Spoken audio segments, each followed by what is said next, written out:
এই পৃথিবীর দুঃখ আমরা সবসময় থাকে। কেন দুঃখ থাকে? যে অনেক কিছু আমরা জানি না দেখিয়া, এই জন্য আমরা দুঃখ। ঠাকুর কিতা কইছেন? ঠাকুর কইছেন যে কোনো কিছু জানাই জ্ঞান। হ্যাঁ, মানে সবকিছু তোমার জানতে হইব। সবকিছু জানলে তো জ্ঞান বাড়ে। ঠিক আছে, বুঝছেন? কারণ অনেক সময় ওই যে না জানাই অজ্ঞানতা এবং না জানাই দুঃখ। ঠাকুর বলছেন আমরা জানি না। কেন জানি না?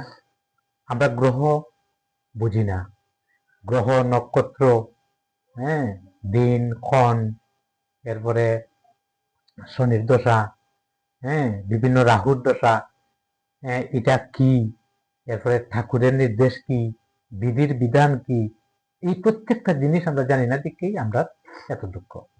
অনেক সময় আমরা কই না যে ঠাকুরে আমরা ধরছি, ঠাকুরে ডাকলাম, তার দুঃখ কেন থাকতো? কিন্তু ঠাকুর কিন্তু বিধির কোনো সময়ই ঊর্ধ্বে কোনো কিছু করবেন না। ঠিক আছে? যেটা বিধির সাথে মিলে না এটা ঠাকুর করবেন না। তাইলে বিধির কাজও জানতে হইব, শনির দশা কি তা জানতে হইব, গ্রহের কি দোষ, গ্রহের কি কাজ, সব জিনিস জানতে হইব। আর জানলে কি হইব? মনের মধ্যে কোনো সময়ই দুঃখ থাকে না। বুঝছো নি? এই জন্য জানাটাই জ্ঞান, ঠাকুর বলছে। বুঝছো নি? আমরা জানি না অনেক জিনিস, এই জন্য আমরা দুঃখের সীমা নাই। জানতে হইব, জানতে হইব। কারণ ওই যে শনির দশা, তাহলে শনির কাজ আছে, প্রত্যেকটা গ্রহের কাজ আছে, রাহুর কাজ আছে, কেতুর কাজ আছে।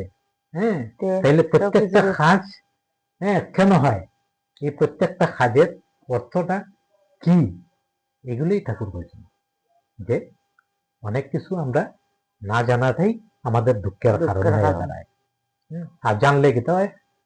জানলে সব দুঃখ দূর হয়, দূর হয়ে যায়। অনেক আমরা জানতে হইব। এই জন্য তার কর্ম, মানে তার কর্ম সঠিকভাবে পালন করতে হয়। সঠিকভাবে পালন করলে এই দুঃখগুলো আর থাকে না।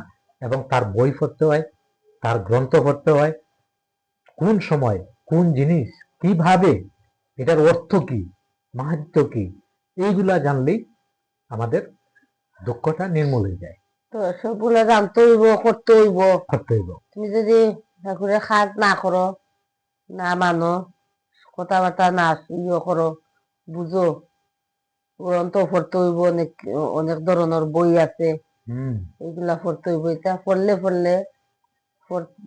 সবকিছু জানা যায়। আর জানাটাই জ্ঞান। আমরা খালি দুঃখ দুঃখ দুঃখ দুঃখ করি। দুঃখ দূর করতে হইলে আগে তারে জানতে হইব, তার বিধিবিধান মানতে হইব। তখনই প্রত্যেকটা গ্রহ দোষ থেকেও রক্ষা পাওয়া যায় এবং তার কর্মে মঙ্গল পাওয়া যায়। আর নাইলে সম্ভব না। এখন এদিকে আমি ঠাকুর ডাকলাম, আর এদিকে যত অপকর্ম আছে সব টাইমে করলাম, তাইলে ও আমার এই বিধির ঘুর ফাঁকের মধ্যে আমার বুঝছে নেই। কারণ ঠাকুর কি তা কইছেন যে কোন জিনিসই, ঠাকুর কইছেন একটা পিপিলিকার ব্যাপার দিকে নিরাকরণের চেষ্টা করো।